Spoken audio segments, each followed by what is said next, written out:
Mapagpalang gabi po sa lahat-lahat. Ito po, pakishare po ng ating video ha. Ito po, meron po akong ipapakita. Respeto po sa kapwa natin mga antingero, mga antingera po ha. Meron po akong ipapakita po, napakatagal po na libreta na ito. Ito po yung mula sa 7 Arkanghel. Dito po natin mababasa bago po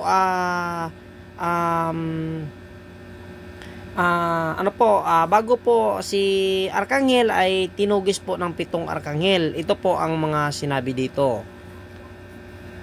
Shortcut lang po tayo ha. Yan. Meron dito yan, poder ng 7 Arkanghel. Yan, poder po yan. At ang sabi dito, ito po kasi ay bago nila itinaga si Lucifer ng talim ng espada ng Diyos Ama. Kaya po, ito po ang ginagamit ko ng talim ng espada ng Diyos Ama. Nakuha po sa totoong libreta po talaga ng 7 Arkangeles po. Yan na mga libreta. Napakatagal na po ito. Dito po natin mababasa po ang mga sinabi po, ang sagot po ng mga 7 Arkanghel. Kaya pakishare po ng ating video. Sorry po ha. Hindi po ako maestro o nagtuturo po ng lihim na karunungan. Pasensya po, kung tumanong po kayo sa akin ay hindi ko po yun masasagot. Kasi nga isa po akong nabablog lang ng mga anting-anting, nagpapalimos, nagbibinta, pero po hindi po ako maestro. Kung ano lang po ang alam ko, yan lang po ang ibablog ko. Kaya pasensya sa nagtanong sa akin ay hindi ko masasagot ang inyong katanungan.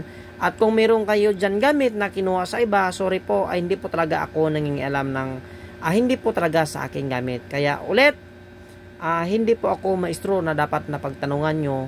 Ang akin lang po dito, kung ano lang po ang ibabahagi ko po, yan lang po ha. Yan. Ito na, sumagot si Lucifer ng, wag po nating babasahin yan.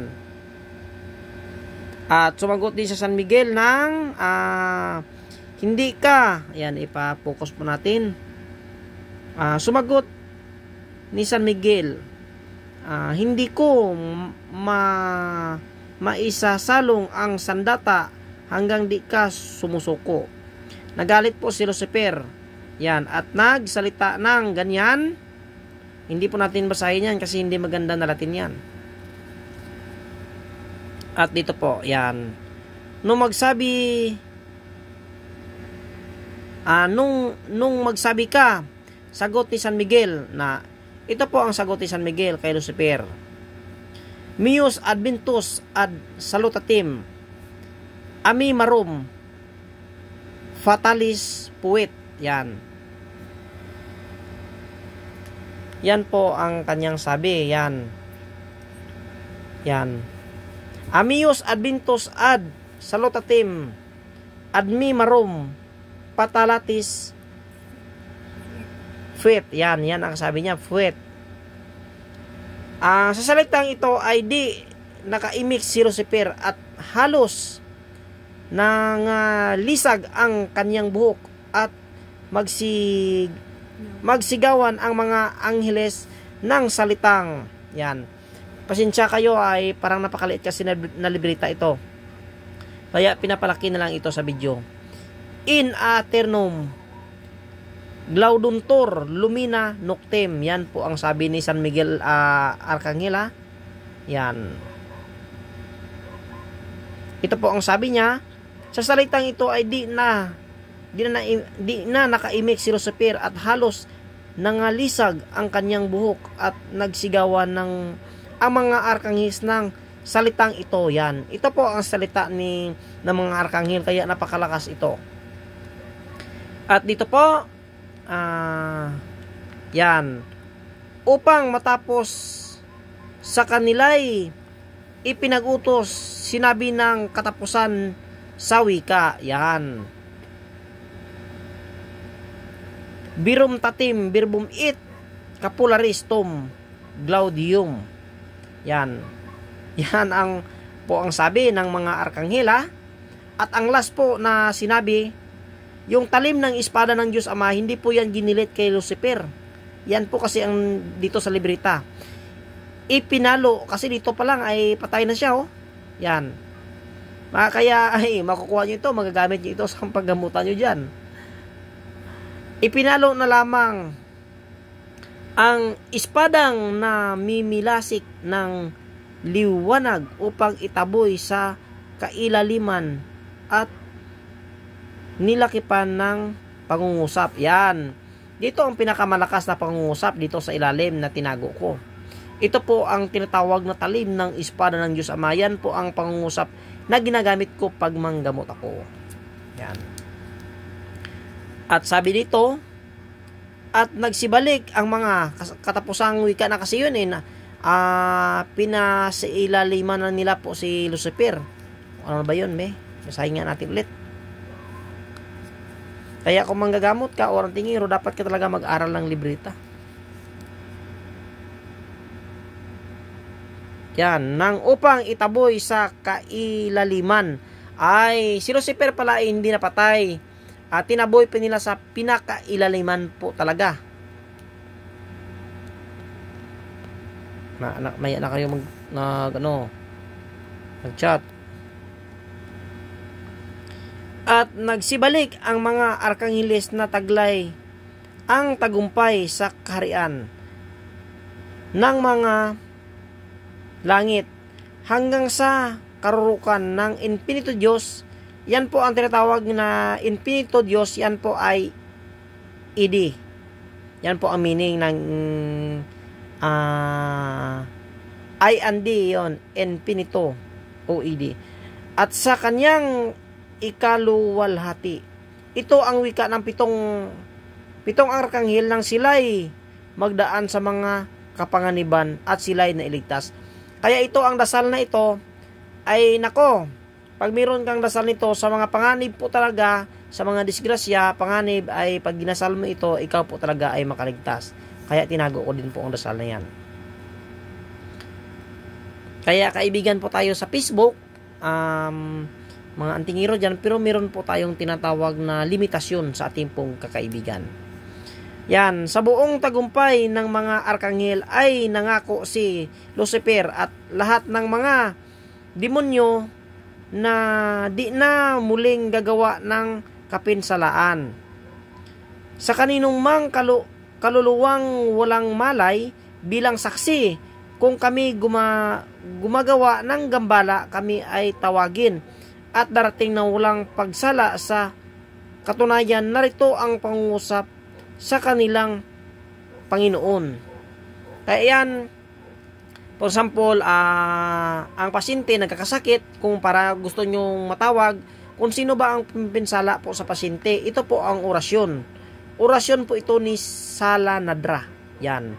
Ang sabi niya, o pudirisomitam meridilos irihes.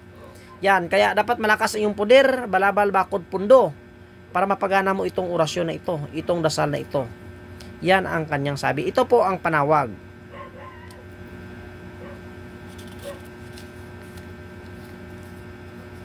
Yan po ang kapanawag po. Sa kapangyarihan ni Sabaot ni Karmanta, yan po ang panawag. At pagdating dito, sabi niya, ay partingin ngayon din na walang pagsala ang espiritu o personal na namiminsala sa taong ito. Yan po ang gagawin nyo, yun po ang panawag. Gaya ito po ang ginagamit natin. Nakuha po talaga sa libreta o nilagay po ni Kabiboy sa mga libreta. Nanggaling po yan sa 7 arkangheles.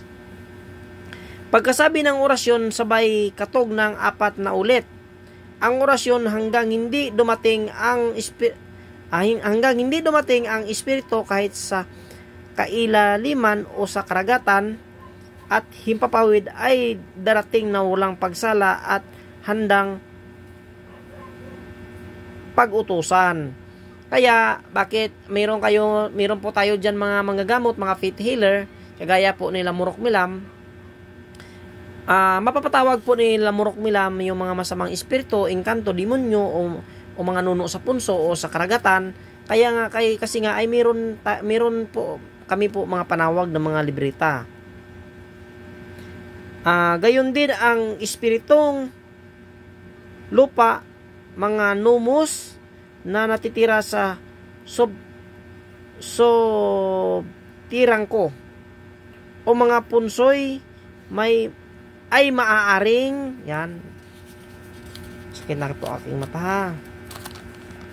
Kaya pakishare po nating video, mayroon po kayong matutunan po sa ating video po sa vlog po sa Facebook po at maging sa YouTube. Paki-subscribe po ang aking YouTube. Paki-bisita naman po B-Boy De Asis po. Yan. Sabi dito, tawagin at darating na walang pagsala. Yan. Sabi niya po. At mayroon pang panawag na isa, sabay palo kahit hindi natamaan ay sisigaw. Yan po ang kanyang sabi. So bali dito ko na lang puputulin ang video. Kaya yon, pasensya, medyo butal-butal ang ating pagbasa kasi nga ay napakaliit kasi ito. Yan. Kaya yan nagpapatunay na ang libreta na 7 arkanghel ay totoo talaga, legit, kasi nagamit ko ito sa panggagamot at sa mga sapi. Nandito po ang mga pamarusa na ito. Kaya yan ang sikreto ng isang manggagamot. Kung gusto mo maging manggagamot ka na siyempre madagdagan ang iyong kaalaman, kailangan mo talaga pa rin mag-aral ng mga Latin. Yan. Kaya napaka-importante kung meron ka talagang libro sa panggagamot para maintindihan mo talaga kung paano gamutin yung spiritual, kung paano, ano ba yan, spiritual ba yan o material ang sakit na yan. Maraming salamat po sa nanonood. Pakishare po ng ating video po. Maraming salamat ulit po talaga nung nagkuha po ng ating mga gamit. Kasi ang ating gamit yan po talaga, subok ay totoo, kasi yan ang mga nilagay ko sa ating bao. Kinuha ko po sa iba't ibang libro ng mga orasyonis po, ng mga dasal. Yan po ay mga gamit, ang mga gamit po na yan sa loob ng bao ay mga maswerte po yan talaga sa pamumuhay at maswerte sa negosyo. Ako gagamitin po sa negosyo. At napagaan po ang ating gamit sa pamumuhay kasi ang ating mga dasal ay hindi po yan kinuha po kung saan kinuha po talaga yan sa libreta. Yan. Kaya pakishare po ng ating video. Maraming salamat talaga sa lahat po na nanonood ng ating video po.